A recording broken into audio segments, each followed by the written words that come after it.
Il vivait enfermé dans un monde sans couleur, sans rire, sans âme. Mais sa voix a traversé le silence comme un rayon de soleil. Le millionnaire froid s'est arrêté devant cette chanson simple. Et sans s'en rendre compte, un sourire renaquit après 20 ans. Que pensez-vous qu'il va se passer dans cette histoire? Commentez. Et n'oubliez pas de vous abonner à notre chaîne.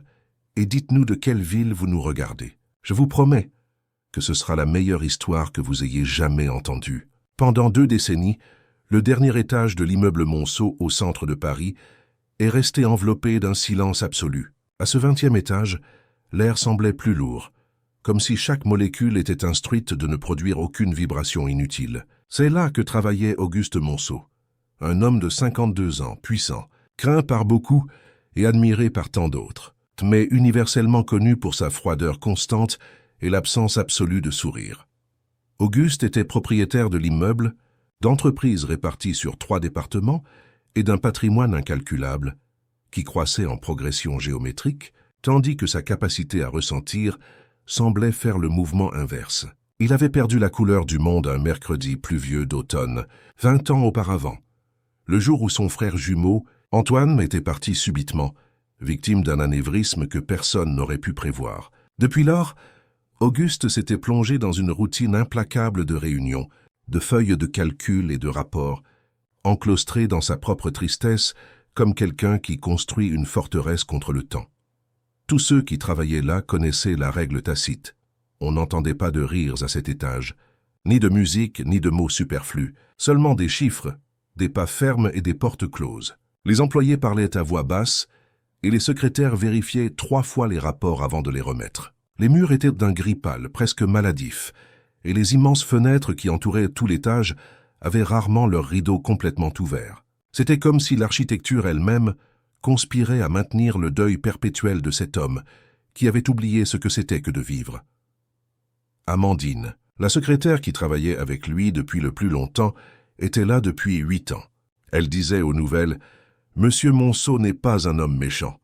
Il a juste oublié qu'il y a plus dans le monde que le travail et la douleur. » Le seul vestige d'un cœur battant sous ce costume impeccable était une petite photo sur son bureau. 2 garçons identiques, d'environ 10 ans, s'embrassant et souriant devant un gâteau d'anniversaire. Une image cristallisée d'un temps qui ne reviendrait jamais. Ce lundi de mars, rien n'indiquait que quelque chose changerait. Auguste arriva ponctuellement à 7h30 du matin, comme toujours. Le chauffeur de la voiture de fonction savait déjà qu'il n'aimait pas la conversation. Le portier se contenta de hocher la tête respectueusement alors qu'il se dirigeait directement vers l'ascenseur privé. À l'étage, son bureau était déjà organisé, l'ordinateur allumé, le café préparé exactement comme il l'aimait, fort sans sucre, dans une tasse en porcelaine blanche, qui ne devait contenir ni une goutte de plus ni de moins que d'habitude. La première réunion était à 8h15. C'est ce jour ordinaire, sans aucun signe de changement qu'elle apparut. Marine Olivier avait 40 ans, des cheveux bouclés attachés en un simple chignon, la peau mate et des yeux bruns qui semblaient garder de trop bons secrets pour être racontés d'un seul coup. Engagée pour remplacer Madame Claire, qui avait pris sa retraite après 15 ans en tant que femme de ménage de l'immeuble, elle arriva tôt son premier jour. Appréhensive et anxieuse, comme quelqu'un qui sait que chaque opportunité dans la vie doit être saisie à bras-le-corps. Son entretien avait été bref. Mené par le superviseur des services généraux, un homme pragmatique qui n'avait posé que l'essentiel, expérience, référence, disponibilité des horaires. Elle avait répondu à tout avec précision, omettant seulement ce qu'elle considérait superflu, qu'elle avait étudié la musique pendant 6 ans, qu'elle avait été finaliste d'un concours régional de chant, qu'elle avait même enregistré une maquette avec 3 chansons originales. La vie, avec son manque habituel de délicatesse, avait exigé d'elle des renoncements qui ne tenaient pas dans un CV. Marine avait perdu sa grand-mère, qui l'avait élevée depuis son enfance, après des années d'une maladie dégénérative, qui avait englouti toutes les économies de la famille. L'argent se fit rare, les portes se fermèrent, et le rêve dut être plié, rangé en silence comme on range un bon vêtement qui ne nous va plus. Aujourd'hui, à 40 ans, la musique était son souffle secret, un abri qu'elle transportait entre balais et seaux. Un bonheur particulier, qui n'avait pas besoin de scène ni d'applaudissements. Le premier jour, elle arriva en avance. Elle portait l'uniforme bleu clair fourni par l'entreprise, des chaussures confortables et un petit écouteur dissimulé dans une seule oreille, par lequel elle écoutait ses playlists en travaillant. Elle reçut les instructions de M. Claude, le responsable de l'immeuble, un homme de 60 ans, le visage ridé comme une carte routière secondaire. « Ma petite, fais attention, dit-il en baissant la voix. Le 20e étage est le territoire du patron. Là-haut, il y a des règles. Nettoie tout correctement, mais fais silence. Pas de bruit, pas de conversation. Tu entres, tu fais le travail et tu sors. Comme un fantôme, tu as compris? Si Monsieur Monceau a une réclamation, c'est la porte illico. » Marine hocha la tête, sérieuse. Elle avait besoin de cet emploi. Avec le loyer en retard et les factures s'accumulant, elle ne pouvait pas se permettre d'échouer. Elle commença par les étages inférieurs, se familiarisant avec l'immense immeuble. Elle nettoya les toilettes, les couloirs, les salles de réunion. Elle travaillait avec agilité et attention aux détails. Et pendant qu'elle frottait, lustrait, organisait, elle chantait, doucement, presque inaudible comme quelqu'un qui parle à son âme. C'était sa façon de transformer le travail acharné en quelque chose de plus léger, une sorte de méditation particulière. Le mercredi de cette semaine-là, ce fut enfin son tour de nettoyer le redoutable 20e étage. Elle monta par l'ascenseur de service, le chariot avec les produits de nettoyage devant elle, le cœur légèrement accéléré. En sortant dans le couloir silencieux, elle sentit immédiatement la différence dans l'atmosphère. Il n'y avait pas le bourdonnement habituel des bureaux, aucun rire, aucune conversation décontractée entre employés, seulement le tic-tac lointain d'une horloge et le son étouffé des touches pressées. Amandine, la secrétaire en chef, l'accueillit avec un sourire contenu et des instructions précises. Elle lui désigna les salles à nettoyer et celles qui étaient occupées par des réunions. Puis elle s'approcha et murmura « Le bureau de M. Monceau seulement après 7 heures du soir quand il part généralement. Jamais avant, d'accord ?» Marine acquiesça. Elle commença son travail, se déplaçant comme une ombre dans les couloirs, essayant de faire le moins de bruit possible. Elle nettoya les postes de travail vides, les toilettes, la cuisine. Mais à mesure que les heures passaient, elle se sentait étouffée par ce silence oppressant, comme si l'air était trop rare pour ses poumons.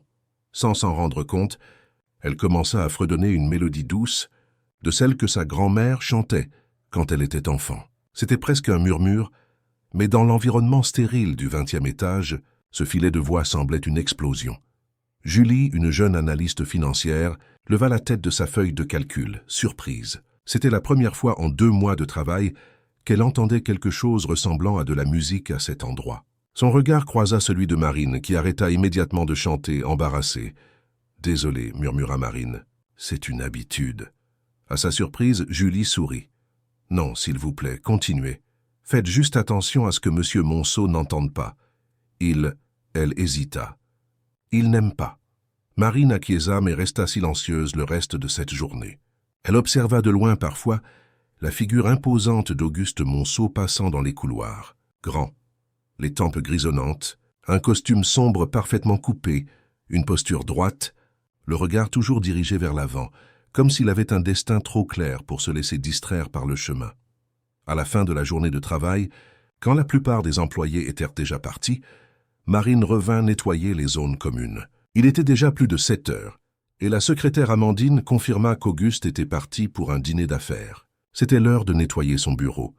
Elle entra dans le vaste bureau avec respect. C'était un espace élégant et impersonnel. Un bureau en bois sombre dominait le centre, entouré de bibliothèques de livres techniques et économiques, tous parfaitement alignés. Les murs affichaient des diplômes et des certificats encadrés, mais pas une seule photographie à part cette petite image des garçons jumeaux sur le bureau. En nettoyant la pièce, Marine sentit une profonde tristesse émaner de cet endroit. Ce n'était pas seulement l'absence de couleurs ou d'objets personnels. C'était quelque chose de plus, comme si l'air lui-même était saturé d'une mélancolie dense, presque palpable. Sans réfléchir, elle commença à chanter de nouveau, maintenant plus fort, comme si elle voulait chasser cette énergie lourde avec sa voix. C'était une vieille chanson, sur les nouveaux départs et les secondes chances. Sa voix, éduquée par des années d'études, remplissait le bureau d'une beauté inattendue. Pendant qu'elle chantait, elle ouvrit légèrement les rideaux, laissant entrer la lueur orangée du coucher de soleil, nettoyait les surfaces avec des mouvements rythmiques, comme si elle dansait avec le plumeau. C'est alors que l'impensable se produisit. La porte s'ouvrit sans prévenir. Auguste Monceau était là, debout sur le seuil, l'observant avec une expression mêlant surprise et quelque chose d'indéfinissable. Le dîner avait été annulé à la dernière minute, et il était revenu au bureau pour prendre quelques documents. Marine se figea, le chiffon de nettoyage dans une main, le plumeau dans l'autre, la bouche encore ouverte sur la dernière note de la chanson. Elle baissa immédiatement la tête. « Excusez-moi, monsieur. Je m'en vais tout de suite. » Elle commença à rassembler ses affaires à la hâte, s'attendant à une réprimande, peut-être même à un licenciement immédiat. Mais le silence s'éternisa. Quand elle trouva enfin le courage de le regarder, elle vit quelque chose qui la déconcerta encore plus. Auguste Monceau l'observait avec intensité, comme s'il voyait quelque chose au-delà d'elle, peut-être un fantôme, peut-être un souvenir. Il y avait une expression sur son visage que personne dans cet immeuble n'avait vue depuis 2 décennies, la vulnérabilité. « Cette chanson, dit-il finalement, d'une voix grave et contrôlée, mais avec une note presque imperceptible d'émotion. Ma mère nous la chantait. » Marine ne sut que répondre.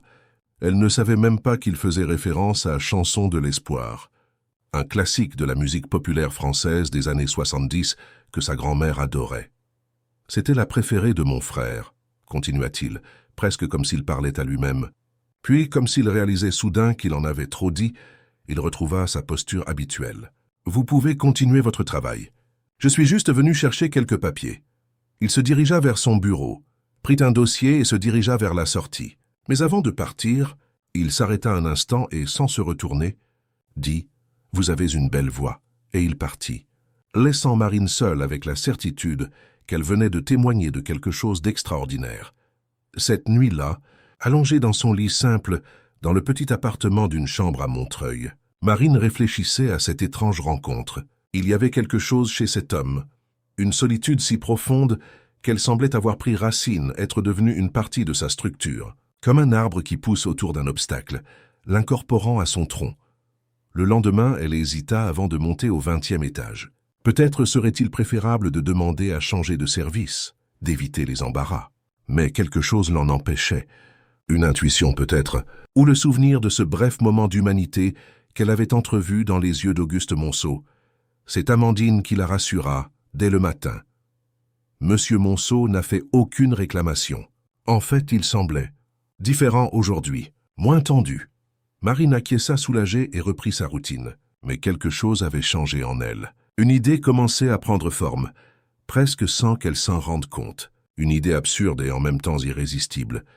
Et si elle pouvait apporter un peu de lumière à cet étage sombre? Et si elle pouvait, d'une manière ou d'une autre, atteindre cet homme qui semblait s'être perdu dans sa propre douleur?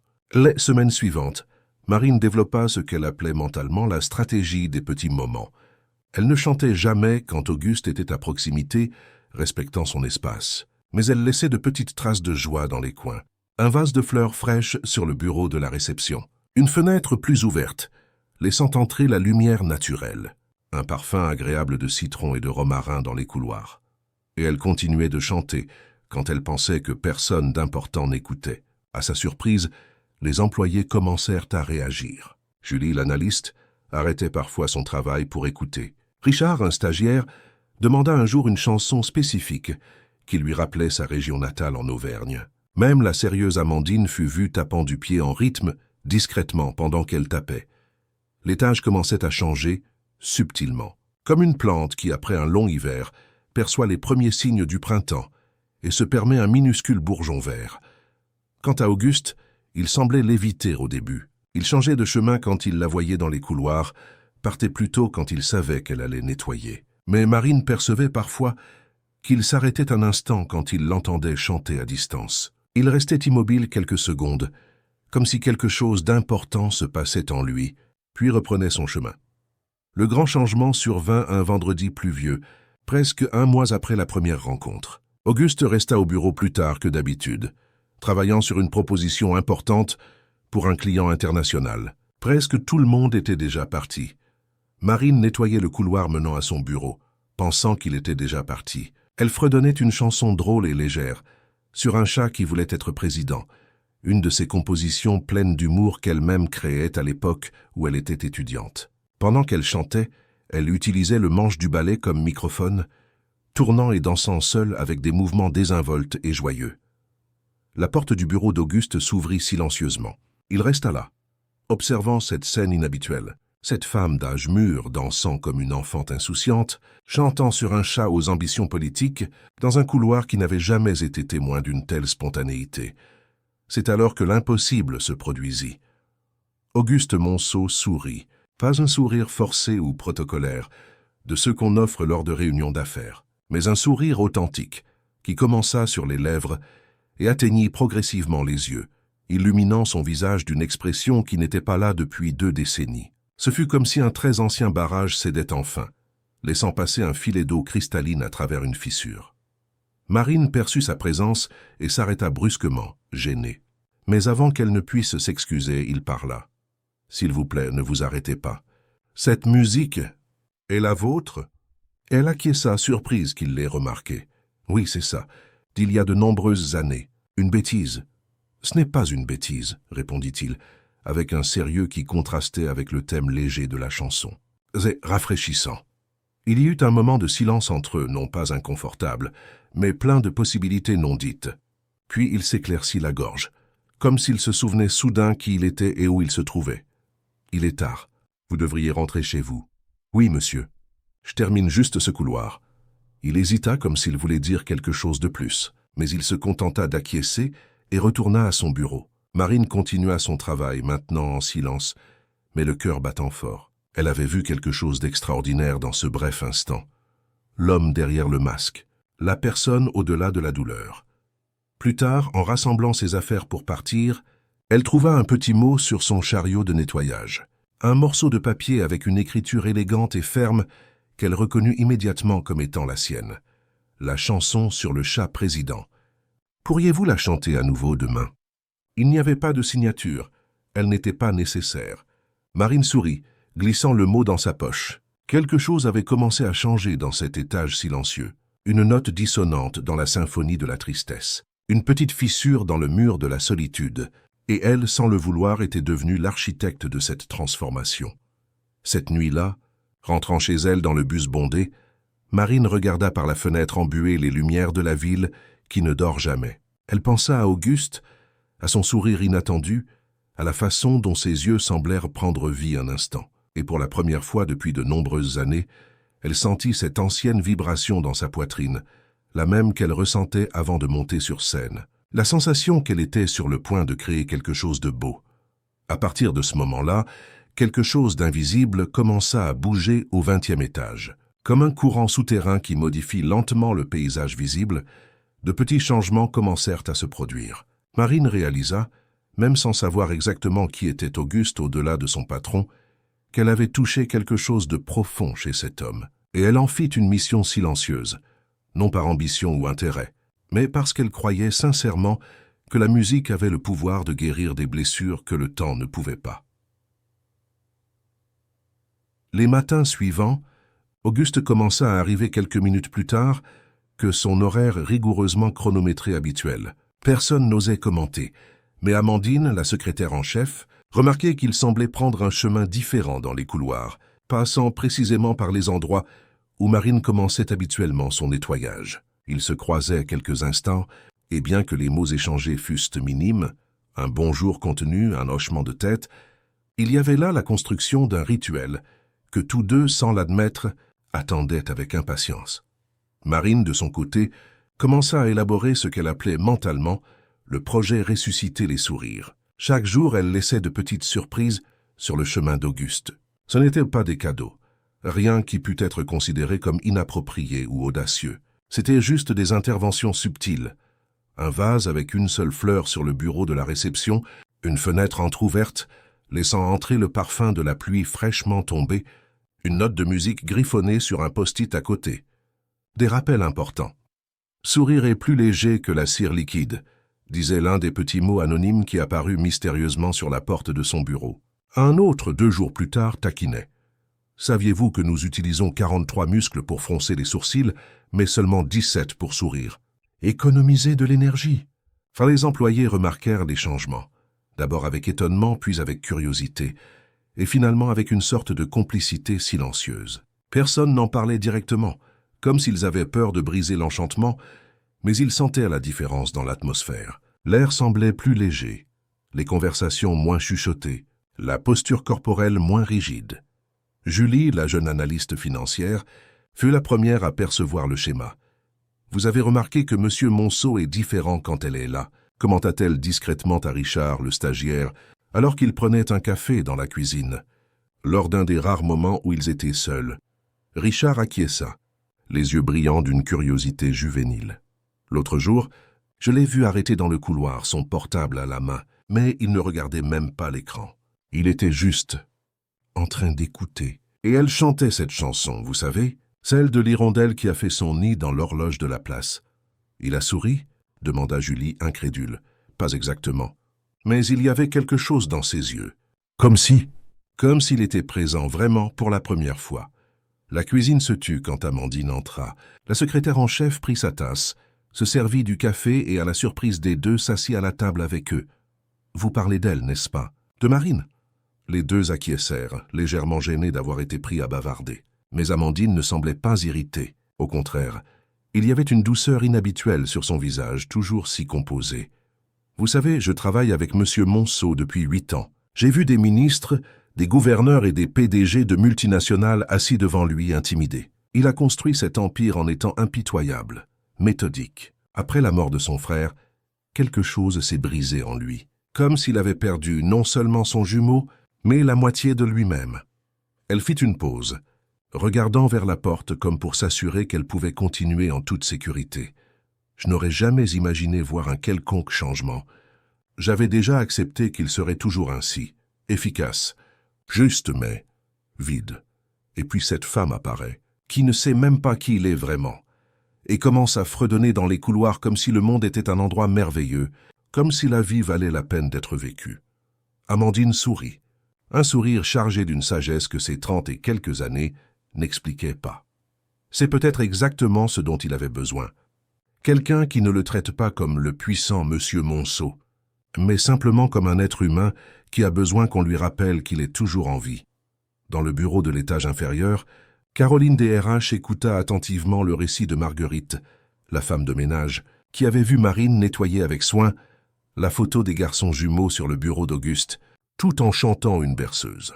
« Elle n'a même pas remarqué que je regardais », expliqua Marguerite. « Mais elle semblait chanter pour eux, vous savez, comme si elle voulait bercer ces petits garçons figés dans le temps. » Les histoires circulaient dans l'immeuble comme un fleuve souterrain, créant une mythologie particulière autour de cette connexion improbable. Quant à Auguste, il commença à attendre ces petits moments, sans admettre, même à lui-même, l'importance qu'il prenait.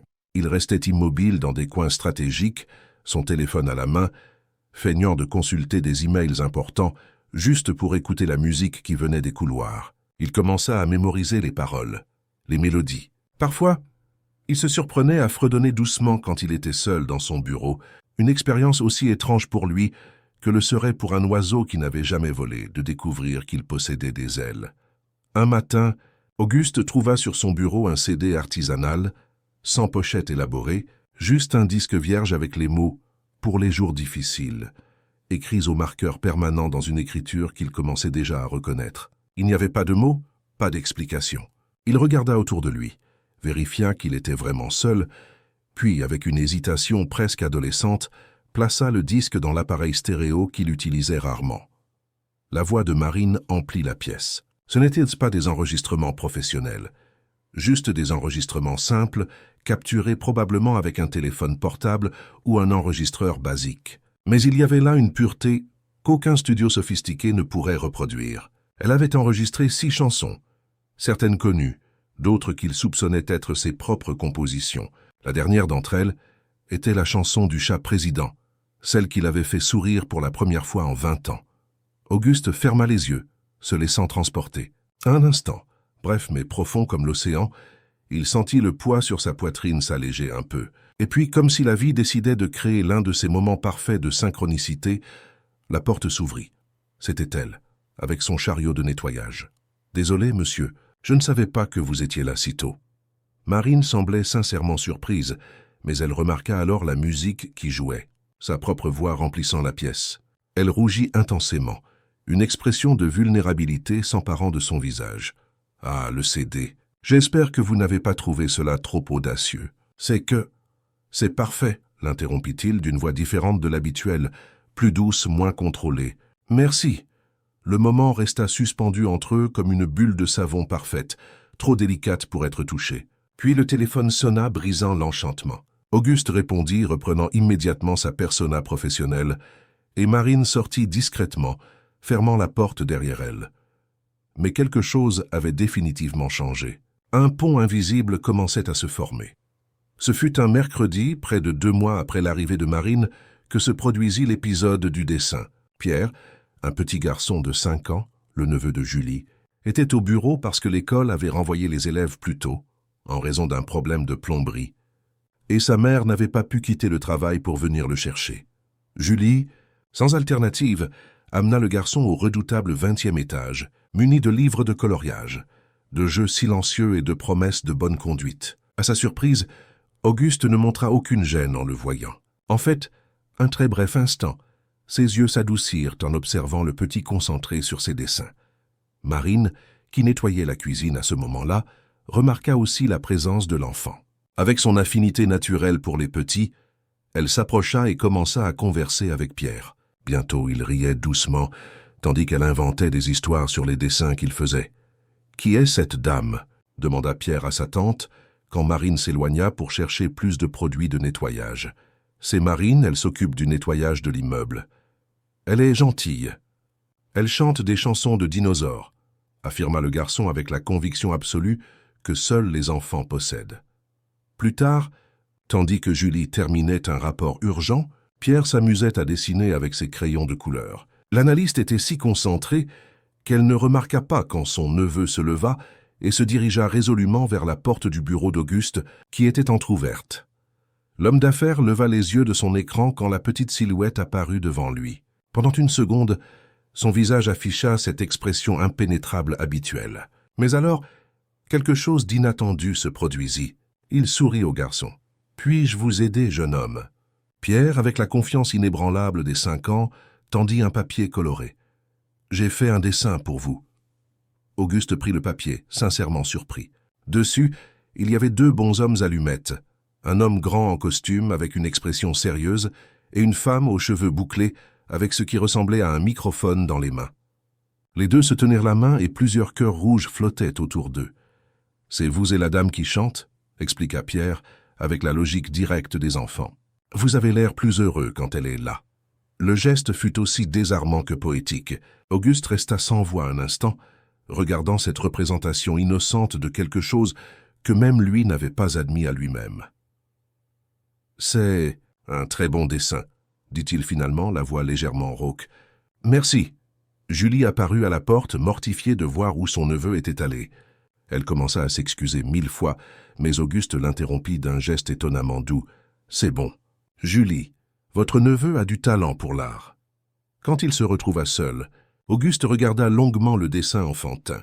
Puis, dans un geste qui surprendrait n'importe quel employé qui le connaissait depuis des années, il ne le jeta pas.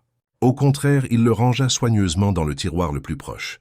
Et, pour la première fois depuis de nombreuses années, il commença à penser à ce qu'il ressentait vraiment. Non pas au rapport ou aux métriques de performance, non pas aux acquisitions ou à la valeur marchande, mais à la présence, à la voix et à cette étrange sensation qui semblait se réveiller dans sa poitrine chaque fois qu'il entendait Marine chanter. Cette même semaine eut lieu l'événement annuel de Monceau Incorporation, organisé dans une salle de réception au rez-de-chaussée de l'immeuble. C'était une célébration corporative traditionnelle, avec des discours formels, la reconnaissance des employés méritants et un cocktail élaboré. Tous les collaborateurs étaient invités, y compris le personnel des services généraux, bien que ceux-ci y assistassent rarement, intimidés par l'ambiance formelle. Marine n'avait pas l'intention d'y aller. Elle se sentait déplacée dans ces environnements. Et de plus, elle avait rendez-vous avec d'anciennes collègues de l'époque où elle étudiait la musique. Mais une erreur dans le système d'invitation fit qu'elle reçut non seulement l'invitation standard, mais une demande spéciale de présence, signée par le département des ressources humaines. « Il doit y avoir une erreur », commenta-t-elle à M. Claude. « Aucune erreur », répondit le responsable, se grattant la tête grisonnante. « Madame Caroline des RH elle-même me l'a donnée, et a dit qu'il était important que vous soyez là. » Réticente, mais ne voulant pas créer de problème, Marine décida d'y assister. Elle mit sa meilleure tenue, une jupe bleu marine et une blouse blanche simple mais élégante, et attacha ses cheveux en un chignon plus élaboré que d'habitude. Ce n'était pas une tenue sophistiquée, mais elle se regarda dans le miroir de son petit appartement et se sentit digne, présentable. Elle arriva à l'événement qui battait déjà son plein. La salle était décorée avec une élégance discrète, un éclairage doux, des tables avec des nappes blanches et des arrangements floraux. Un petit groupe jouait du jazz en arrière-plan. Marine se sentit immédiatement déplacée, collée au mur, observant ce monde qui semblait si éloigné du sien. Amandine, impeccable dans une robe noire, fut la première à la remarquer. « Marine, je suis contente que vous soyez venue, » dit-elle, s'approchant avec un sourire authentique. « Venez, prenez une coupe de vin mousseux. »« Je ne sais pas vraiment pourquoi je suis ici, » confessa Marine, acceptant la boisson plus par politesse que par envie. « Je pense qu'il y a eu une erreur avec les invitations. » Amandine échangea un regard complice avec Caroline des RH, qui passait par là. « Aucune erreur, » répondit la secrétaire avec un sourire énigmatique. L'événement suivit son cours prévisible. Discours formel, applaudissements polis, conversation à voix basse sur des sujets corporatifs. Auguste fit une brève allocution, impeccable dans son costume sombre, sa voix contrôlée et professionnelle, sans manifester d'émotion particulière. Ce fut lors de la reconnaissance des collaborateurs les plus anciens que l'imprévu se produisit. Une erreur logistique causa une confusion dans le système de sonorisation. Le microphone principal fit défaut, pendant que le directeur financier parlait, et le technicien, pressé de résoudre le problème, connecta l'équipement de secours au moment exact où Caroline, maîtresse de cérémonie improvisée, annonçait la prochaine attraction. Et maintenant, pour un moment culturel, nous aimerions inviter notre collaboratrice Marine Olivier à nous régaler d'une chanson. La salle entière se tut. Marine, prise complètement par surprise, sentit le sang quitter son visage. Tous les regards se tournèrent vers elle, y compris celui d'Auguste, qui semblait aussi surpris que les autres. Caroline, réalisant l'erreur, tenta de corriger. « Ah, pardon. Il y a eu une confusion dans la programmation. Nous allons continuer avec « Je peux chanter ».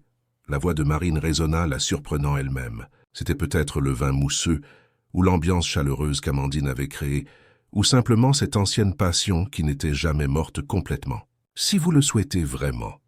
Un murmure parcourut la salle. Caroline, après un moment d'hésitation et un regard presque imperceptible en direction d'Auguste, sourit. Bien sûr, ce serait un honneur. Marine marcha jusqu'à la petite scène improvisée, sentant ses jambes trembler légèrement. Depuis combien de temps n'avait-elle pas chanté pour un vrai public? 15 ans. Plus, le microphone pesait lourd dans ses mains au début, comme un objet étrange et intimidant. Elle chuchota brièvement avec le pianiste, qui acquiesça. Et puis, après avoir respiré profondément, elle commença. Elle choisit une chanson qui parlait de quêtes intérieures et de nouveaux départs, une mélodie qui l'avait toujours touchée profondément. Les premières notes sortirent hésitantes, mais 2 vers suffirent pour que sa voix retrouve cette ancienne confiance. Une voix qui surprit tout le monde par sa puissance et son émotion, par le contrôle technique qui révélait des années d'études. Ce n'était pas la voix d'une simple amatrice, mais de quelqu'un qui maîtrisait l'art, qui connaissait les secrets de la façon de toucher l'âme par le son. La salle entière se tut, capturée par la magie inattendue de ce moment. Les employés de tous les niveaux, des stagiaires aux directeurs, écoutaient hypnotisés. Même les serveurs cessèrent de circuler, leur plateau immobile dans les mains. Et Auguste ne pouvait pas détourner les yeux. Il y avait quelque chose dans son regard qu'Amandine n'avait jamais vu en 8 ans de travail à ses côtés. Une vulnérabilité, une ouverture, comme si une paroi invisible commençait enfin à s'effondrer. Quand Marine termina la chanson, il y eut un moment de silence absolu, cette seconde précieuse, où l'art véritable résonne avant même les applaudissements. Puis, comme une vague inattendue, la salle explosa en ovations. « Bravo !» cria quelqu'un. Les applaudissements fusèrent de tous les coins, augmentant en intensité. Marine sourit, gênée et heureuse, faisant une petite révérence avant de descendre de la scène. Elle fut immédiatement entourée de gens voulant la féliciter, poser des questions, exprimer leur admiration. Au milieu de la confusion, l'un des investisseurs, un homme d'une 60aine d'années et mécène des arts reconnu, s'approcha d'Auguste, qui restait légèrement à l'écart, observant la scène. « Mon cher Monceau, qui est cette femme extraordinaire ?» Auguste ne répondit pas immédiatement. Son regard restait fixé sur Marine, maintenant entourée d'un groupe enthousiaste d'admirateurs soudains. Mais son regard trahissait tout. Il y avait là un mélange d'admiration, de surprise et de quelque chose de plus profond, quelque chose qui semblait déterrer de couches et de couches de maîtrise de soi. « C'est Marine Olivier », répondit-il finalement à voix basse. « Elle travaille avec nous. » L'investisseur haussa les sourcils, sincèrement impressionné. « Elle travaille comme quoi ? Directrice des relations publiques, responsable marketing. Dans l'équipe de nettoyage, » répondit Auguste avec simplicité. Il n'y avait ni gêne ni hésitation dans sa voix, juste un constat. L'investisseur laissa échapper un léger sifflement de surprise. « Eh bien, vous avez toujours eu l'œil pour les talents cachés, Monceau. Cette femme devrait être sur scène, pas en train de nettoyer des bureaux. » Auguste ne répondit pas, mais quelque chose bougea en lui. Une idée peut-être, ou une révélation. Après l'événement, des rumeurs commencèrent à circuler. De petits groupes se formaient dans les couloirs, à la cuisine, dans l'ascenseur, tous discutant de la performance surprenante de Marine. « Ce n'est pas qu'une femme de ménage. Quelqu'un a dit qu'elle avait été finaliste d'un festival. » commentait-il. « Vous avez vu comment M. Monceau l'a regardée ?» Le mystère s'épaissit lorsque Serge Bourque, un producteur de musique présent à la réunion, en tant que représentant d'un client, commenta lors du petit déjeuner du lendemain. « C'est la voix de Marine Olivier, n'est-ce pas? Cette jeune femme du festival régional de 2009, son identité commençait à être dévoilée, même sans qu'elle le veuille. D'anciens enregistrements d'un concours régional furent découverts sur YouTube par Richard, le stagiaire curieux, et partagés discrètement entre les employés. Elle y était, 15 ans plus jeune, avec les mêmes yeux brillants et la même voix puissante, chantant une composition personnelle qui parlait de rêves reportés et de chemins inattendus. Marine, étrangère à toute cette agitation, continuait sa routine.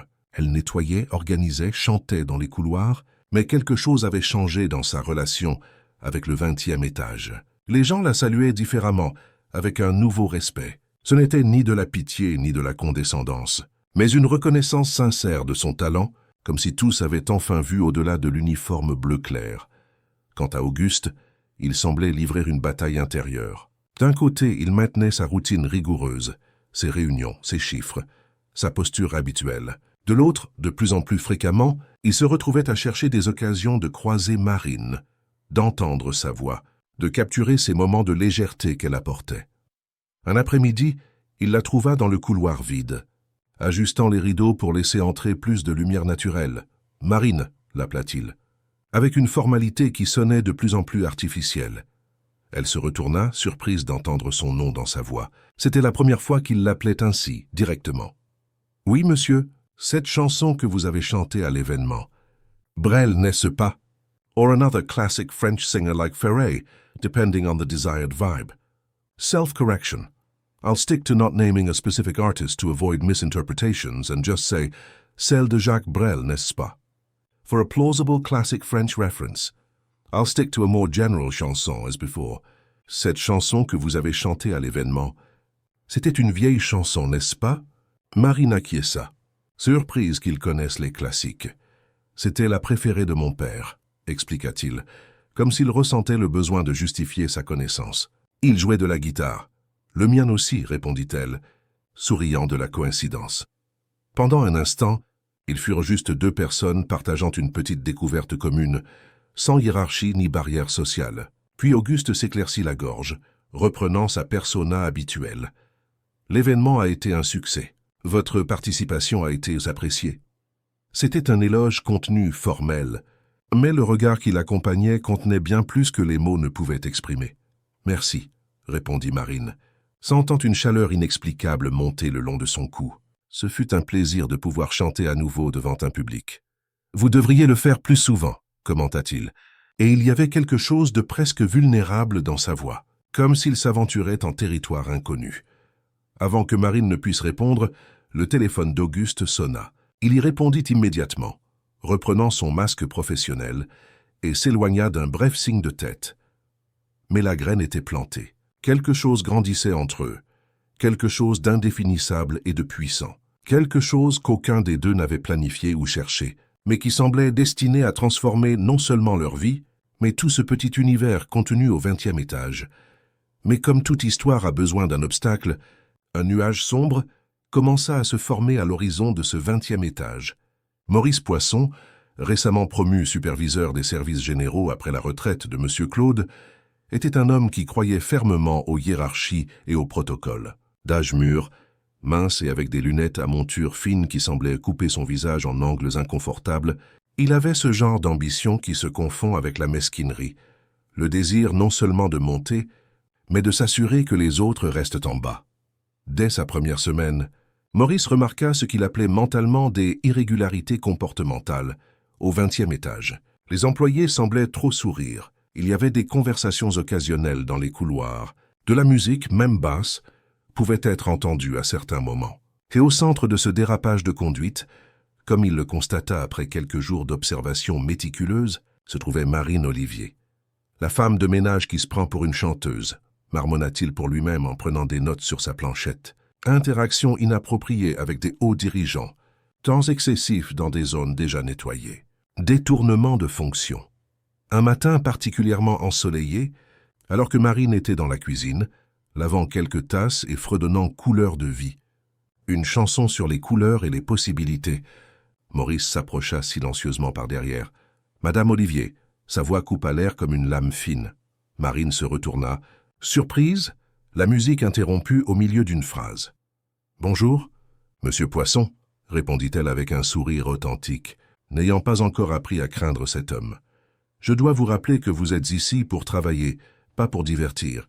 Ces chants constants sont inappropriés pour l'environnement corporatif. De plus, j'ai observé que vous passez un temps excessif au 20e étage, particulièrement dans des zones qui ne nécessitent pas un nettoyage aussi fréquent. » Le sourire de Marine s'estompa, mais ne disparut pas complètement.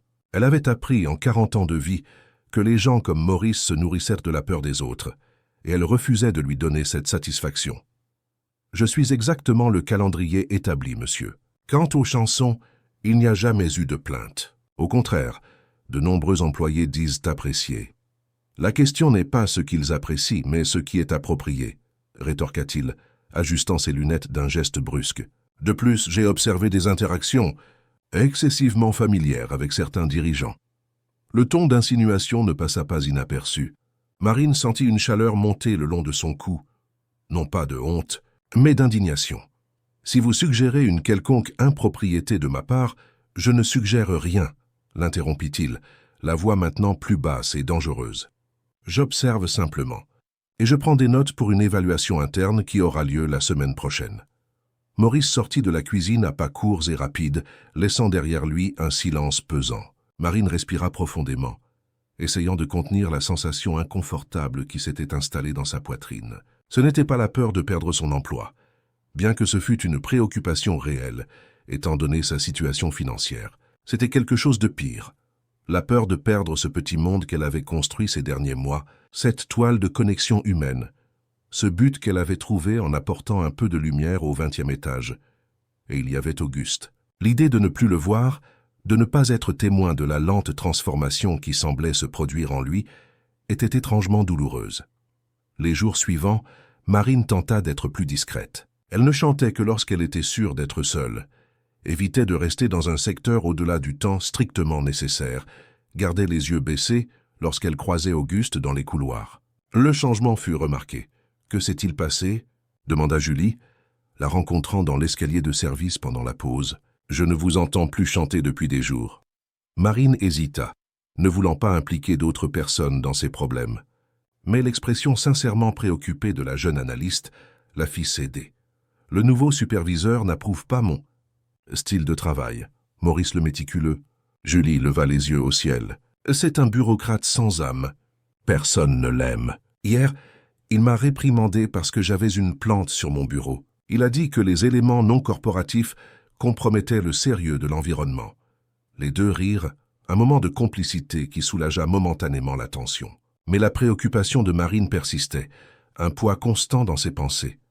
Le vendredi de cette semaine-là eut lieu l'inspection interne que Maurice avait mentionnée. Il parcourut tous les étages, avec des représentants des RH et de l'administration, vérifiant les procédures, faisant des observations, distribuant des avertissements verbaux pour des infractions aussi insignifiantes que alignement.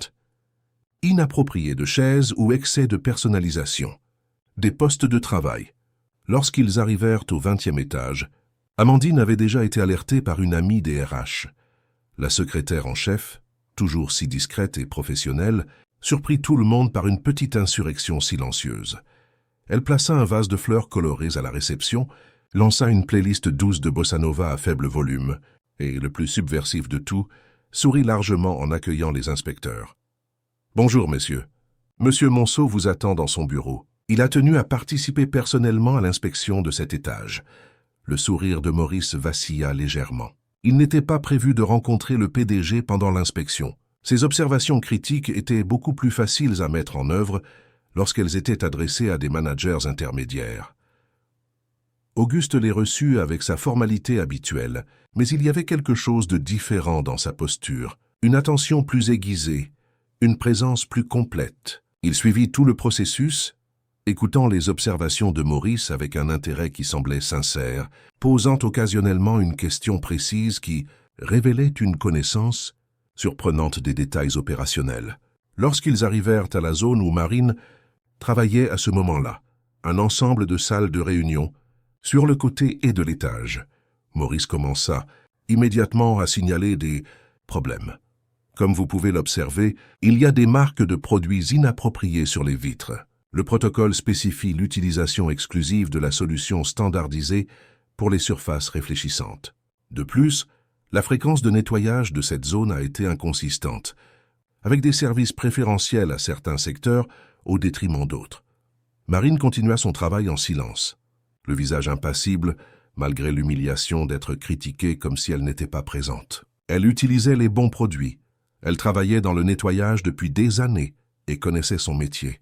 Mais elle savait qu'argumenter ne ferait qu'aggraver sa situation. Ce fut Auguste qui intervint, surprenant tout le monde. Curieux, commenta-t-il, passant le doigt sur une surface en verre et l'examinant attentivement. Ces salles n'ont jamais été aussi impeccables. En fait, j'ai remarqué une amélioration significative de la qualité générale de l'environnement depuis que Madame Olivier a commencé à travailler ici.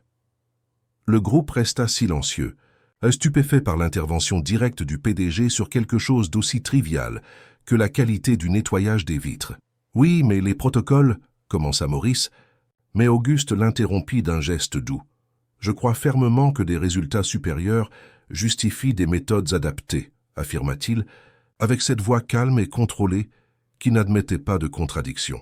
Madame Olivier comprend clairement son travail mieux que n'importe quel manuel ne pourrait le décrire. Les regards se croisèrent brièvement.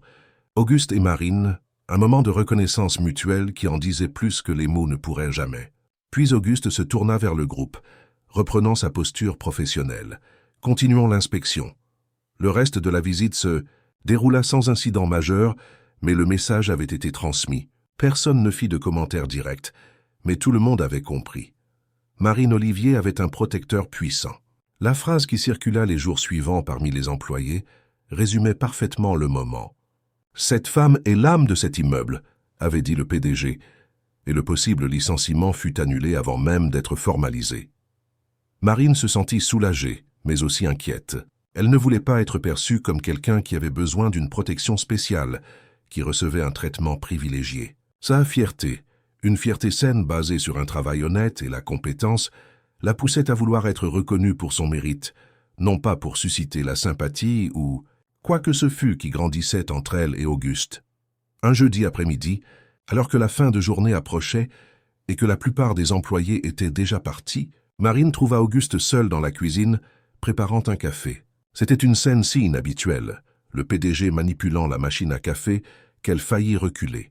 Mais il la vit et étonnamment sourit. « Marine », la salua-t-il, comme s'il était parfaitement normal qu'il soit la seule, en dehors du contexte habituel de leurs interactions. « Monsieur Monceau », répondit-elle hésitante, « je peux vous préparer votre café si vous préférez. »« Je pense être capable d'accomplir cette tâche sans assistance, » répondit-il, mais il y avait un léger ton d'humour dans sa voix, quelque chose que personne ne croirait s'il entendait dire que le sérieux monsieur Auguste Monceau était capable d'une douce ironie. Un silence s'installa entre eux, pas totalement inconfortable, mais chargé de choses non dites. Ce fut lui qui parla finalement. « Je voulais vous remercier. Pour le CD, pour les chansons. Je l'ai écouté souvent. Marine sentit ses joues rougir, surprise par l'aveu. C'est quelque chose de simple, amateur. C'est authentique, corrigea-t-il avec une ferme douceur. Il y a très peu d'authentique dans le monde. Un autre silence, plus dense maintenant. J'ai entendu dire que vous aviez étudié la musique formellement, commenta-t-il. L'air de rien. Mais Marine réalisa immédiatement qu'il s'était renseigné sur elle. L'idée était à la fois troublante et étrangement émouvante. Oui, pendant quelques années. C'était une autre époque, une autre vie. Auguste acquiesça, comme s'il comprenait parfaitement ce que signifiait avoir une vie antérieure, une version de soi-même qui n'existait plus. Que s'est-il passé? La question fut posée avec une délicatesse surprenante. Marine hésita. Elle n'avait pas l'habitude de parler de cette période, de ces rêves qu'elle avait gardés comme on garde un vêtement qui ne nous va plus, mais qu'on ne peut se résoudre à jeter. « La vie est passée », répondit-elle finalement, avec un petit sourire qui portait une acceptation durement acquise. « Ma grand-mère est tombée malade. J'ai pris soin d'elle pendant 5 ans. Quand elle est partie, j'étais déjà trop éloigné du chemin de la musique, où je pensais l'être. » Auguste écouta avec une attention sincère, comme si chaque mot était important. « Et vous n'avez jamais pensé à reprendre ?» La machine à café sonna, annonçant que la boisson était prête. Auguste servit 2 tasses, en offrant une à Marine d'un geste si naturel qu'il semblait qu'il faisait cela tous les jours. « Parfois, admit-elle, acceptant le café, mais je crois qu'il y a un moment pour chaque chose dans la vie.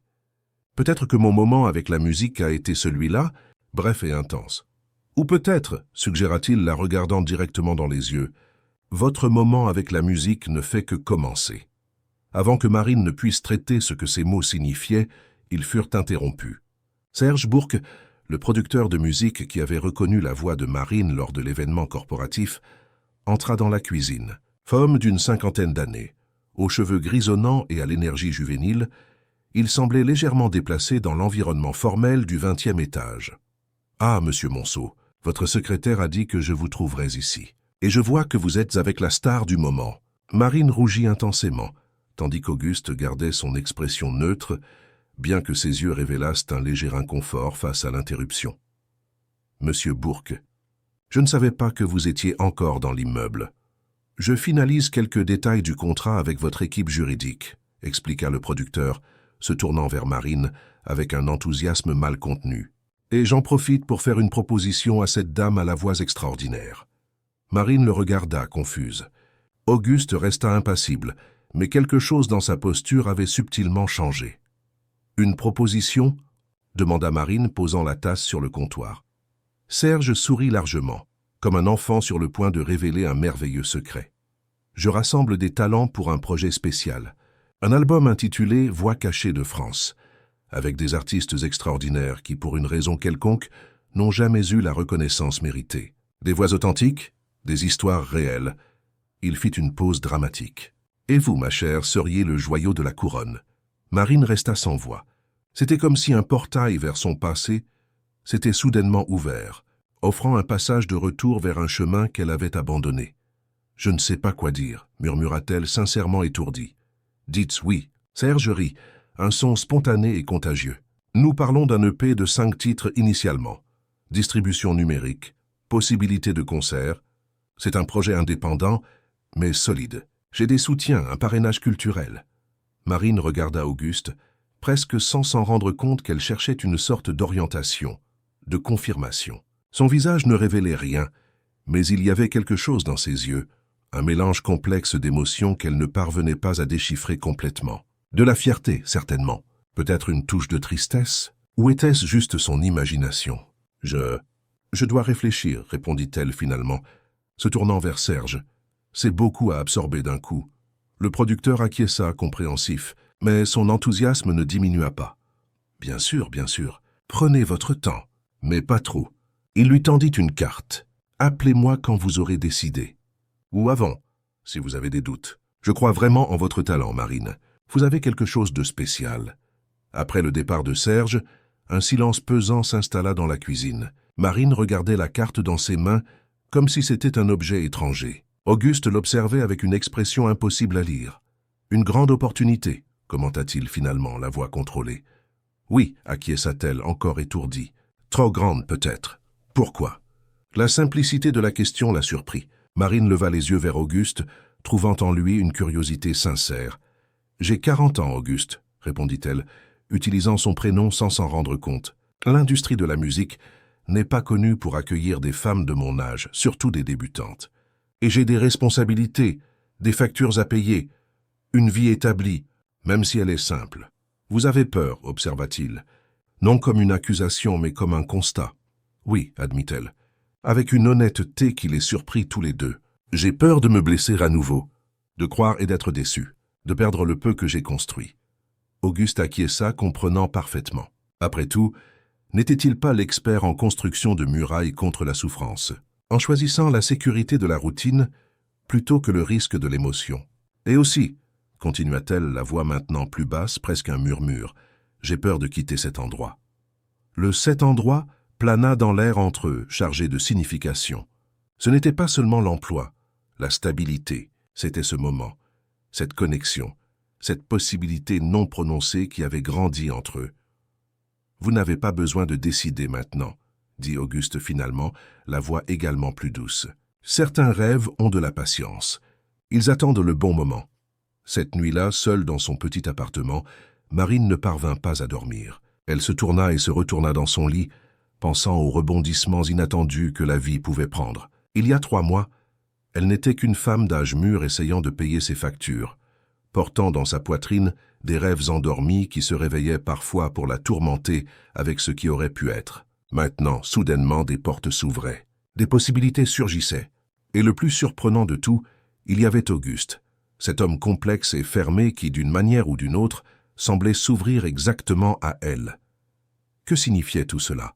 La proposition de Serge était tentante, sans aucun doute. La chance d'enregistrer professionnellement, de peut-être retrouver une partie de cette ancienne version d'elle-même qui chantait à cœur ouvert, sans peur. Mais il y avait tant de « et si » sur le chemin. Et si elle échouait? Et si elle n'était pas assez bonne? Et si l'âge, l'apparence, les circonstances pesaient contre elle dans un milieu aussi impitoyable que l'industrie musicale? Et il y avait Auguste. Ce qu'elle ressentait pour lui était confus et indéfinissable. Ce n'était pas seulement de l'attirance, bien qu'il y en eût aussi. Il serait impossible de ne pas remarquer l'élégance contenue de cet homme, l'intensité de ses yeux quand il la regardait vraiment. C'était quelque chose de plus complexe, une reconnaissance mutuelle d'âmes blessées, qui, d'une manière ou d'une autre, trouvaient du réconfort l'une dans l'autre. Mais quel avenir pouvait-il y avoir là? Il était son patron, un homme puissant, d'un monde complètement différent du sien, et par-dessus tout, encore clairement prisonnier de son deuil, d'une douleur qui ne se guérirait peut-être jamais complètement. Quand le soleil commença à se lever, Marine était encore éveillée, observant la lumière dorée illuminer progressivement sa simple chambre. Elle n'avait pas pris de décision, mais elle se sentait plus calme. Peut-être n'avait-elle pas besoin de choisir immédiatement. Peut-être pouvait-elle faire un pas à la fois, voir où le chemin l'amènerait.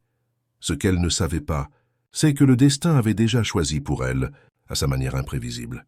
Le lundi suivant, Marine arriva au travail comme d'habitude, mais il y avait quelque chose de différent dans l'air. Amandine l'accueillit avec un sourire tendu, et certains employés lui lancèrent des regards étranges, un mélange de curiosité et de pitié. « Que s'est-il passé ?» demanda-t-elle finalement à Julie, la trouvant dans la cuisine. La jeune analyste se mordit la lèvre hésitante. « Vous n'étiez pas au courant ? Monsieur Monceau a annoncé qu'il ferait un voyage prolongé. Il va superviser personnellement l'ouverture de la filiale au Portugal. Il devrait être absent au moins 6 mois. » Marine sentit comme si le sol avait été soudainement retiré sous ses pieds. 6 mois.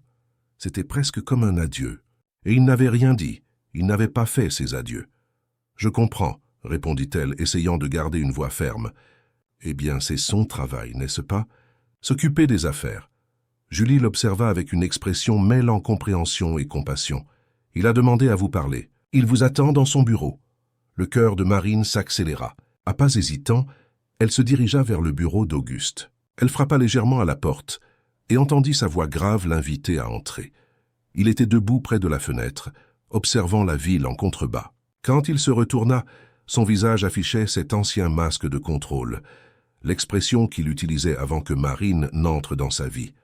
« Marine », la salua-t-il formellement. « Merci d'être venue. J'ai appris pour le voyage, dit-elle. décidant d'aller droit au but. « Le Portugal, n'est-ce pas ?» Il acquiesça, ses yeux évitant les siens. « Un projet important. L'expansion européenne est stratégique pour l'entreprise. »« Bien sûr, » acquiesça-t-elle, sentant une tristesse indéfinissable s'installer dans sa poitrine. « J'espère que ce sera un voyage productif. » Un silence gênant s'installa.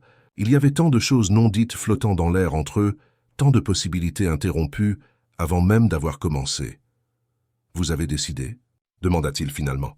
« Concernant la proposition de Serge ?»« Pas encore, » répondit-elle avec honnêteté. « C'est une décision difficile. » Auguste acquiesça comme s'il comprenait parfaitement. Puis, à la surprise de Marine, il s'approcha et prit ses mains entre les siennes. Le premier contact réel entre eux depuis qu'ils s'étaient rencontrés. « Acceptez, » dit-il, avec une intensité qui la surprit. « C'est votre chance de récupérer quelque chose que vous n'auriez jamais dû perdre. Votre voix doit être entendue, Marine, pas seulement dans les couloirs de cet immeuble, mais par le monde entier. » Il y avait quelque chose dans ses yeux, une émotion brute, honnête, que Marine n'avait jamais vue auparavant. Pendant un instant, elle pensa qu'il dirait plus, qu'il confesserait peut-être ressentir quelque chose pour elle, qu'il lui demanderait de l'attendre. Mais le moment passa. Auguste lâcha ses mains et recula, reprenant sa posture habituelle. « J'ai laissé des instructions claires concernant votre rôle ici, » dit-il, revenant à son ton professionnel. « Personne, surtout Maurice, ne vous dérangera. Votre emploi est garanti aussi longtemps que vous le souhaitez. »« Merci, » répondit-elle, sentant que la conversation s'était terminée avant même d'avoir vraiment commencé. À la porte, elle s'arrêta et regarda une dernière fois. « Bon voyage, Auguste. J'espère que vous trouverez ce que vous cherchez. » Il ne répondit pas, mais ses yeux dirant ce que les mots ne pouvaient pas, que peut-être ce qu'il cherchait était là, et qu'il partait justement pour ne pas avoir à affronter cette vérité. La semaine suivant le départ d'Auguste, quelque chose d'inattendu se produisit. Sans préavis, Marine disparut. Elle ne se présenta tout simplement pas au travail un lundi pluvieux. Son téléphone ne sonnait que sur la messagerie vocale, et l'adresse figurant sur son dossier RH n'était plus valide. L'immeuble qu'elle habitait dans le quartier de Montreuil avait été vendu. Tous les habitants expulsés avec seulement 30 jours de préavis. Une petite tragédie particulière de celles qui arrivent tous les jours dans les grandes villes et ne font pas la une des journaux. Elle était en retard de 3 mois sur son loyer, commenta Maurice avec une satisfaction mal dissimulée lorsque le sujet fut discuté lors de la réunion administrative. Elle est probablement allée vivre chez un parent en province. Ces choses arrivent, mais pour ceux qui avaient été touchés par la présence de Marine, son absence était un vide impossible à ignorer. Les couloirs redevinrent silencieux, les fenêtres restèrent plus fermées, la lumière semblait plus opaque, les jours plus longs. Amandine fut la première à tenter de la localiser. Elle utilisa ses contacts, appela d'anciens employés qui auraient pu connaître Marine, tenta même de la trouver sur les réseaux sociaux, mais elle semblait avoir complètement disparu, comme si la ville immense l'avait engloutie. « C'est comme si nous avions rêvé », commenta Julie un après-midi, en prenant un café avec Richard dans la cuisine, maintenant silencieuse, comme si elle n'avait jamais vraiment existé. Richard secoua la tête, en désaccord. Non, elle a existé, et elle a transformé cet endroit. Elle nous a tous transformés, d'une certaine manière. À Lisbonne, Auguste se plongeait dans le travail avec une intensité renouvelée, presque féroce. Il passait 12-14 heures par jour dans la nouvelle filiale, révisant des contrats, rencontrant des partenaires potentiels, supervisant personnellement chaque détail de l'opération. C'était comme s'il essayait de remplir chaque minute, chaque seconde, pour ne laisser aucune place aux pensées ou aux sentiments qui le détourneraient de son but. Mais les nuits solitaires dans son appartement temporaire, avec vue sur le Tage, quand le silence devenait trop lourd, il s'accordait un seul moment de faiblesse. Il mettait le CD que Marine lui avait enregistré. Il écoutait sa voix remplir l'espace vide, fermait les yeux et se permettait de ressentir son absence comme une douleur physique, palpable. Pourquoi était-elle partie si soudainement?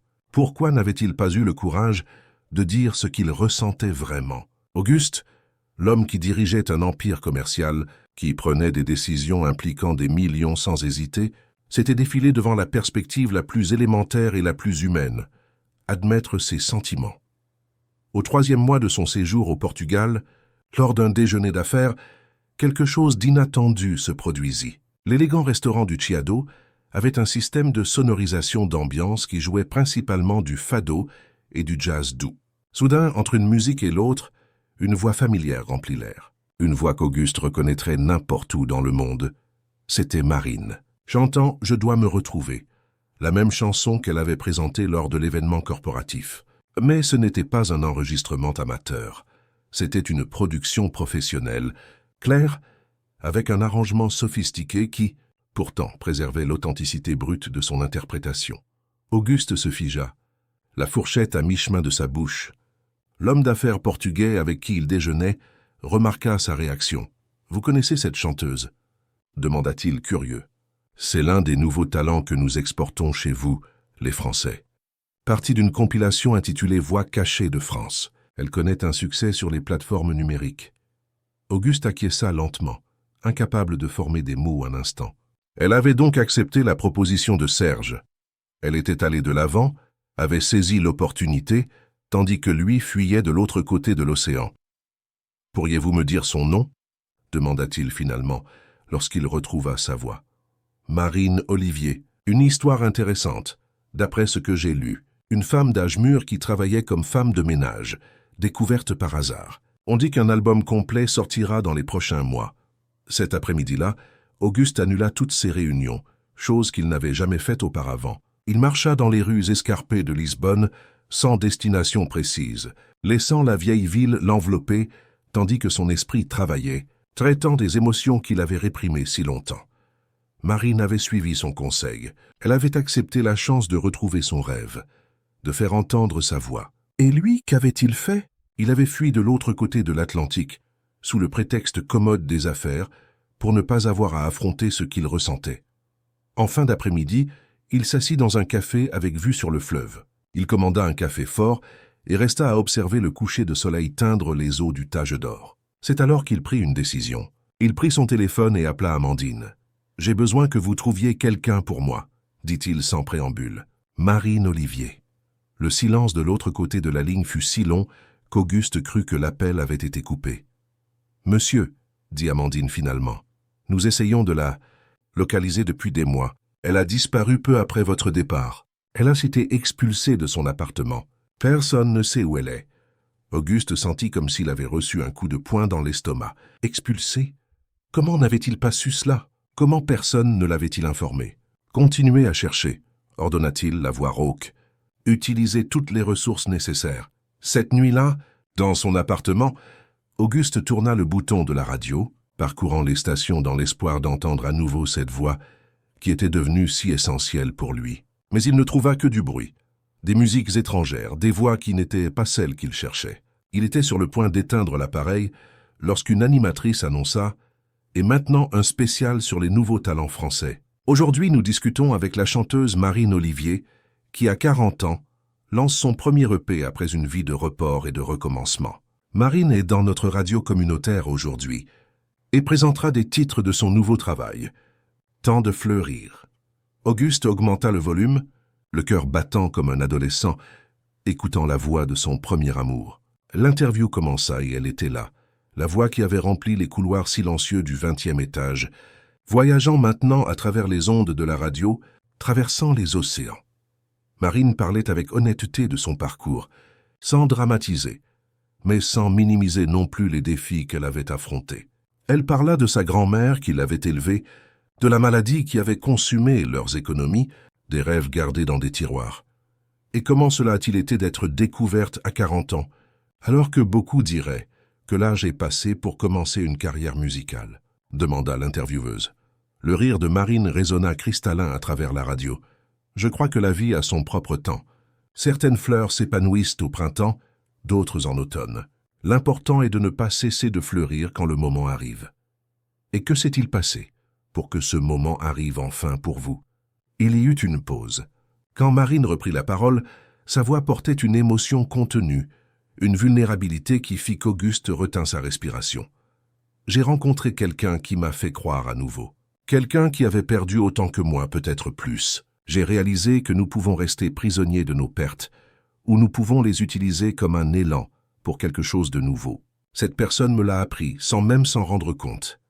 Une histoire d'amour provoqua l'intervieweuse. Une histoire de reconnaissance, répondit Marine avec simplicité.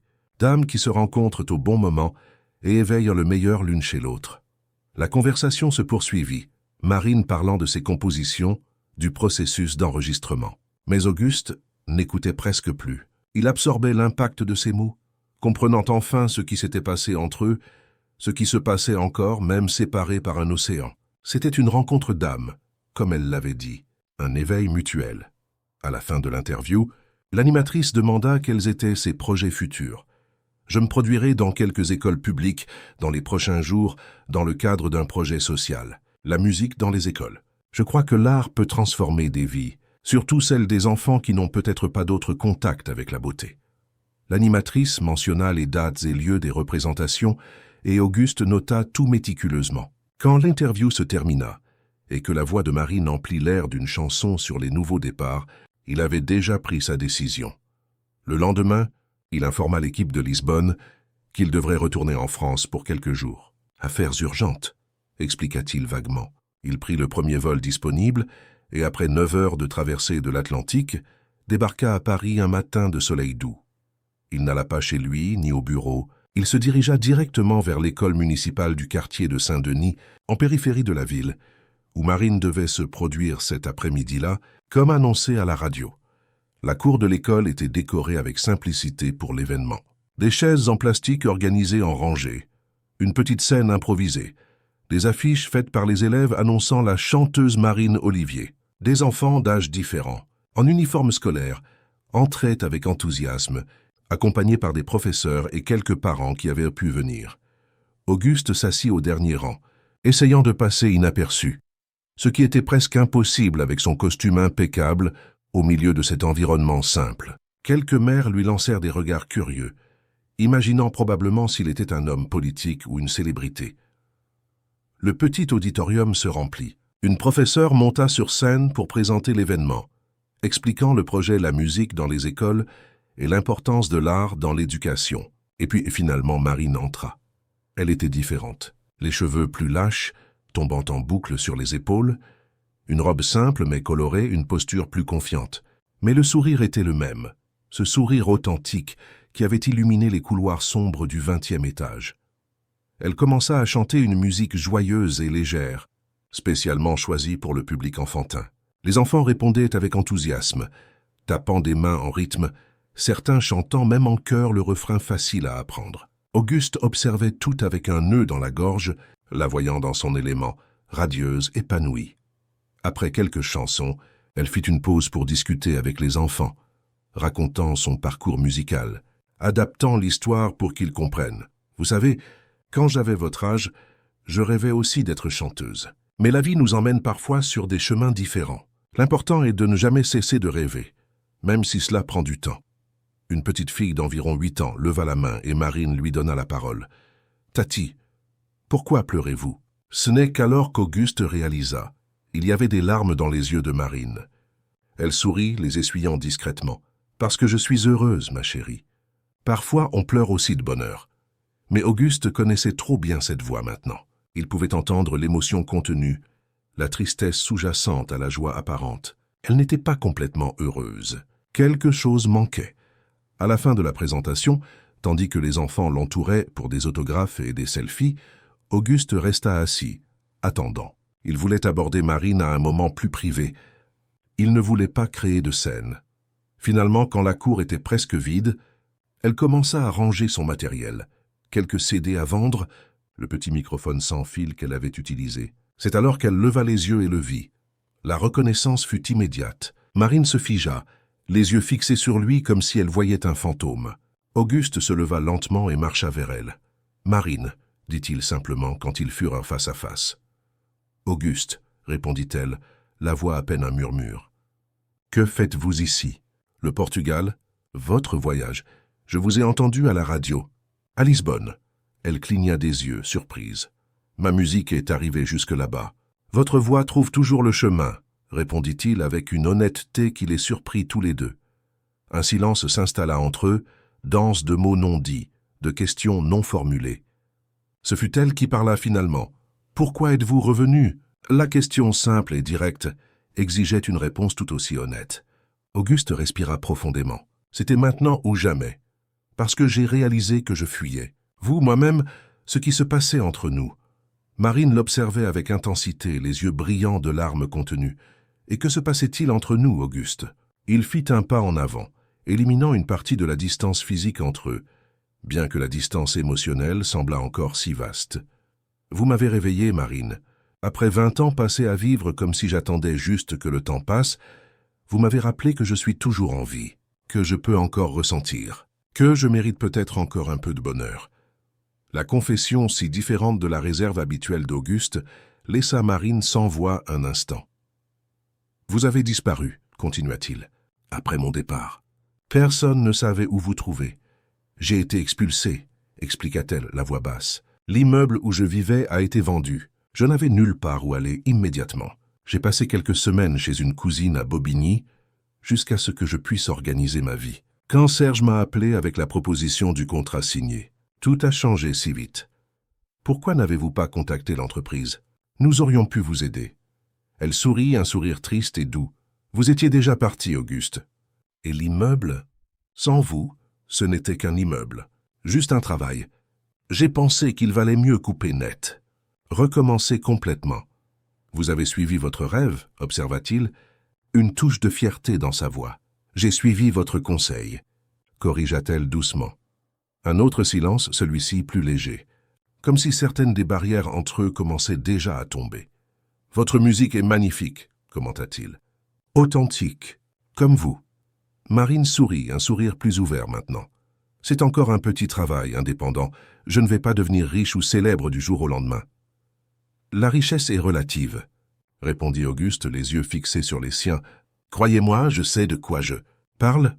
Elle acquiesça, comprenant ce qu'il voulait dire. L'homme qui avait tout, matériellement parlant, mais qui avait vécu 20 ans dans une prison auto-imposée de douleur et d'isolement. Que se passe-t-il maintenant? Demanda Marine, donnant voix à la question qui planait dans l'air. Auguste hésita. Ce n'était pas un homme de gestes impulsifs ou de mots non calculés. Mais maintenant, devant elle, toutes ses certitudes et ses contrôles semblaient insuffisants. « Je ne sais pas, admit-il avec honnêteté. Je sais juste que je ne veux plus vous perdre. Je ne veux pas redevenir celui que j'étais avant que vous n'entriez en chantant dans mon bureau. » Marine fit un pas en avant, réduisant encore la distance entre eux. Ils étaient maintenant si proches qu'ils pouvaient sentir la respiration l'un de l'autre. « Moi non plus. Je ne veux pas vous perdre, » confessa-t-elle. La voix à peine un murmure. Ce fut un moment de synchronicité parfaite, comme si l'univers s'alignait enfin pour permettre à deux âmes blessées de se rencontrer véritablement. Auguste toucha le visage de Marine avec délicatesse, un geste si doux et révérencieux que des larmes montèrent aux yeux de celle-ci. « Nous pouvons le découvrir ensemble, » suggéra-t-il. « Un jour à la fois. » La réponse de Marine ne vint pas en mots. Naturellement, comme si c'était le geste le plus attendu du monde, elle s'approcha et l'embrassa. Un baiser doux, presque hésitant au début, qui s'approfondit progressivement avec la certitude que tous deux étaient exactement là où ils devaient être. Quand ils se séparèrent, il y avait sur le visage d'Auguste quelque chose que personne au 20e étage n'avait jamais vu. Un sourire complet qui illuminait non seulement ses lèvres, mais ses yeux, tout son être. « Vous avez déjà dîné ?»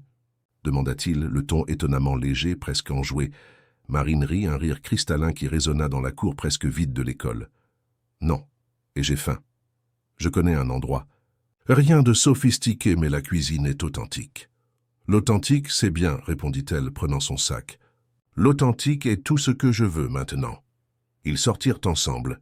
Côte à côte, pas exactement main dans la main, c'était trop tôt pour cela. Il y avait encore temps à construire, mais proches, leurs bras se touchant occasionnellement, comme s'ils avaient besoin de ce contact pour confirmer que l'autre était réel. Dans le simple restaurant du 11e arrondissement de Paris, où le chef saluait les clients par leur nom, et l'éclairage était doux comme une caresse. Auguste et Marine conversèrent pendant des heures, non pas comme PDG et femme de ménage, non pas comme chanteuse et public, mais comme un homme et une femme qui, à travers les circonstances les plus improbables, avaient trouvé l'un en l'autre la chance d'un nouveau départ. Ils parlèrent de musique, d'affaires, de pertes et de renouveau, de la grand-mère de Marine, qui l'avait élevée avec amour et histoire, du frère d'Auguste, dont l'absence avait laissé un vide qui semblait impossible à combler, Ils trouvèrent des points communs là où ils s'y attendèrent le moins. Tous deux aimèrent la pluie, préféraient les vieux films, détestèrent les olives. Quand la nuit avança et que le restaurant commença à se vider, ils continuèrent de parler. Il y avait 20 ans de silence à compenser d'un côté, et de l'autre, toute une vie de chansons gardées attendant d'être partagées. « Je dois retourner à Lisbonne la semaine prochaine », commenta Auguste, pendant qu'il prenait un café. « Le projet doit être achevé. » Le visage de Marine s'assombrit légèrement, mais elle acquiesça, compréhensive. « Combien de temps encore ?»« 3 mois, au maximum. » Et après, la phrase resta suspendue entre eux, pleine de possibilités.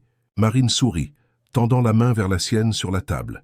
« Et après, nous verrons. Un jour à la fois, vous vous souvenez. » Cette nuit-là, en se disant au revoir à la porte du nouvel et petit appartement de Marine à Belleville, le baiser qu'ils échangèrent fut une promesse, non pas d'une fin heureuse garantie, car la vie réelle n'offre pas de telles certitudes, mais d'un voyage partagé, d'un chemin qui, même avec des obstacles, serait parcouru côte à côte. 3 mois plus tard, lorsqu'Auguste revint définitivement à Paris, beaucoup de choses avaient changé. Marine avait lancé son premier album complet, Chansons pour éveiller, qui incluait un titre spécial intitulé 20e étage, une mélodie douce sur les rencontres inattendues et les secondes chances. Ce n'était pas un succès commercial retentissant, mais il avait conquis un public fidèle et des critiques respectueuses. Auguste, de son côté, avait entamé un processus qui surprit tout le monde dans le monde corporatif. Une transition graduelle de la direction quotidienne de l'entreprise vers un conseil d'administration, lui permettant de consacrer plus de temps à des projets personnels, y compris une fondation pour le soutien aux arts dans les communautés périphériques, où Marine agissait en tant que consultante artistique. Le 20e étage de l'immeuble Monceau n'était plus un lieu de silence oppressant. Il y avait de la musique occasionnelle, des fleurs fraîches à la réception, des fenêtres plus ouvertes laissant entrer la lumière du soleil. Les employés remarquèrent que leur patron souriait plus souvent, qu'il fredonnait parfois doucement en marchant dans les couloirs, qu'il apportait aux réunions une énergie différente, plus humaine, plus présente. Et si quelqu'un passait devant l'immeuble certaines nuits, il pouvait entendre, venant du 20e étage, le son doux d'une guitare. Auguste réapprenant à jouer, guidé par la voix de Marine, et le son encore plus précieux de rires partagés, de ceux qui guérissent les vieilles blessures et pavant de nouveaux chemins. Ce n'était pas une fin parfaite, car la vie réelle n'offre pas de telle simplicité. C'était un nouveau départ imparfait, plein d'ajustements et de découvertes, de petites discordes et de grandes réconciliations. C'était en somme une histoire d'amour réel, non pas entre un PDG puissant et une femme de ménage humble, comme dans un conte de fées moderne, mais entre deux personnes complexes qui, après de nombreux détours dans le labyrinthe de la vie, avaient finalement retrouvé le chemin l'une vers l'autre. Et au milieu de ce voyage partagé, comme un fil d'or qui unissait passé, présent et futur, il y avait toujours la musique, la voix de Marine, maintenant libre d'explorer toutes ses possibilités. La guitare d'Auguste, redécouvrant d'anciennes mélodies, et la chanson que tous deux composaient ensemble, jour après jour, note après note, la plus authentique et la plus belle de toutes,